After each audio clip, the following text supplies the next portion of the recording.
नमस्कार मित्रों, आप सभी का अपने YouTube चैनल पर स्वागत है। इस वीडियो में देखेंगे संधि से जुड़े हुए महत्वपूर्ण तथ्य या उसकी आधारभूत बातें संधि के टॉपिक की। ठीक है, प्रश्न यहाँ से भी बनते हैं। हम लोग प्राय देखते हैं कि सीधे संधि पढ़ने लगते हैं, पुस्तकालय का क्या होगा, विद्यार्थी का क्या होगा और अध्यक्ष का क्या होगा, लेकिन यहाँ से भी प्रश्न बनते हैं इसके आधार से, यानी इसके मूलभूत तथ्यों से। क्या है, बहुत ध्यान से समझिए। संधि, सबसे पहला प्रश्न बनता है, संधि कहते किसे हैं। बिल्कुल सटीक परिभाषा है, इसको आप नोट करेंगे और आपको याद होने वाली है। ठीक है ना। दो समीपवर्ती वर्णों के मेल से, दो समीपवर्ती, ऐसा नहीं कि दो वर्णों के मेल से उत्पन्न विकार होता है संधि कहलाता है, नहीं। दो वर्ण तो मिलेंगे, मेल होगा, लेकिन दो समीपवर्ती होंगे, ये बात भी आपको याद रखनी है। दो समीपवर्ती वर्णों के मेल से जो विकार, विकार मतलब क्या होता है, परिवर्तन होगा। दो वर्ण मिलेंगे तो उनमें क्या होगा, परिवर्तन होगा। परिवर्तन होता है, संधि कहलाता है। ठीक, पहली बात क्लियर हो गई। संधि की परिभाषा क्या देंगे, दो समीपवर्ती वर्णों के मेल से जो विकार यानी परिवर्तन होता है उसे क्या कहते हैं, संधि कहते हैं। क्लियर। अगर संधि शब्द की बात करें, संधि शब्द की अगर बात करें, संधि शब्द की, इसका संधि विच्छेद अगर करें तो हो जाएगा क्या, सम प्लस धी। ये बात आपको बाद में बताई जाएगी, लेकिन हम यहाँ पर बेसिक बातें बता रहे हैं। और ये आपका सम प्लस धी किस संधि का उदाहरण है, तो अभी याद रखेंगे आप, व्यंजन संधि का उदाहरण है। कैसे हुआ, ये सभी बातें आपको जब विस्तृत चर्चा की जाएगी एक एक संधियों पर, तो वहां पर बताई जाएगी। ठीक है ना। इसके बाद बात कर लेते हैं, तो संधि शब्द का संधि विच्छेद हुआ, संधि शब्द का संधि विच्छेद हुआ। ठीक है ना। अब पूछा जाता है संधि शब्द का विलोम क्या होता है, संधि का अर्थ क्या होता है। देखिए क्या निकला अर्थ कि मेल, यानी संधि का अर्थ होता है जोड़ना, तो इसका अर्थ क्या होता है, याद रखिएगा, विग्रह। संधि का सही विलोम शब्द विग्रह होता है, ना कि विच्छेद।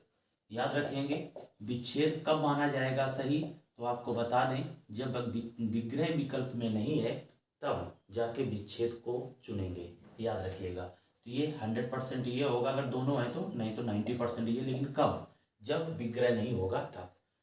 प्राथमिकता किसको देनी है, संधि शब्द का विलोम शब्द पूछा जाए तो विग्रह को देनी है। क्लियर।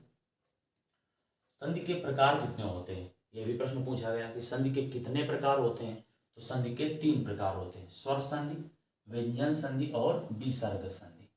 स्वर जानते हैं आप, हिंदी में स्वरों की संख्या कितनी होती है, तो आप जानते हैं कि 11 स्वर हिंदी में होते हैं। और व्यंजन कितने होते हैं, तो हिंदी में जो व्यंजन होते हैं वो होते हैं 33। ठीक है। और विसर्ग आप जानते हैं।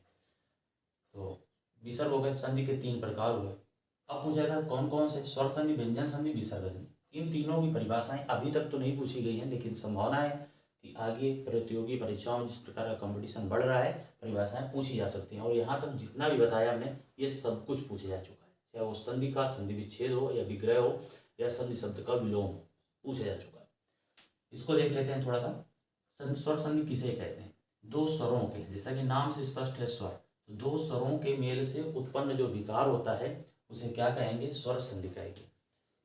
किसके मिलने से, दो स्वरों के मेल से उत्पन्न विकार जब होगा तो इसे क्या कहेंगे, स्वर संधि कहते हैं। व्यंजन संधि किसे कहते हैं, व्यंजन से स्वर, यानी व्यंजन और स्वर मिले, अथवा व्यंजन व्यंजन मिले, यानी व्यंजन के मेल से उत्पन्न विकार। व्यंजन संधि में याद रखेंगे, व्यंजन प्लस स्वर या फिर व्यंजन प्लस व्यंजन। तो व्यंजन से स्वर अथवा व्यंजन के मेल से उत्पन्न जो विकार होगा व्यंजन संधि कहलाएगा।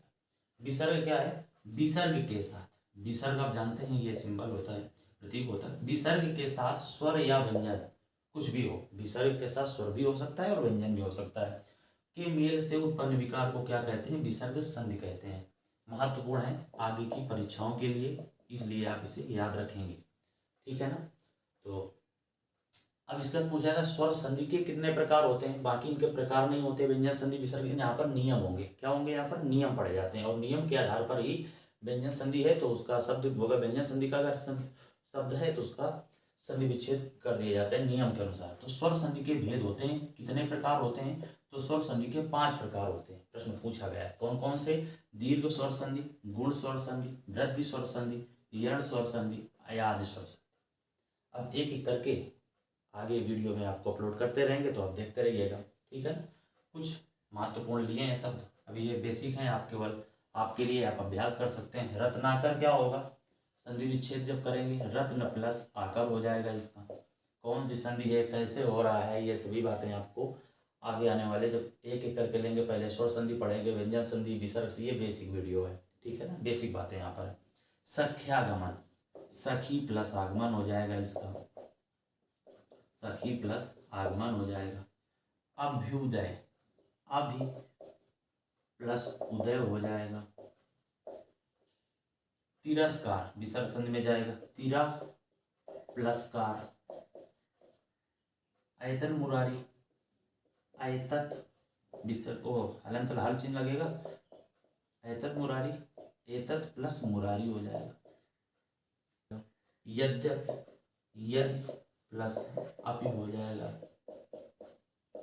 यहाँ पर उद्देश्य था सिर्फ आपको संधि से जुड़ी हुई बेसिक बातें बताना, ठीक है। यहाँ से इतने प्रश्न बन सकते हैं और आगे चल के आपको बताएंगे, एक एक संधि पहले दीर्घ लेंगे, गुण लेंगे, इस तरह से बताने वाले हैं, ठीक है। अगर आपने चैनल को सब्सक्राइब नहीं किया है तो आप कर लीजिए। अगर आपको लग रहा हो कि यहाँ पर ठीक ठाक बातें आपको मिल रही हैं, आपके ज्ञान में वृद्धि हो रही है, तो इसी तरह की वीडियो अपलोड करते रहेंगे, समय समय पर आपको बेहतरीन जानकारियाँ मिलती रहेंगी।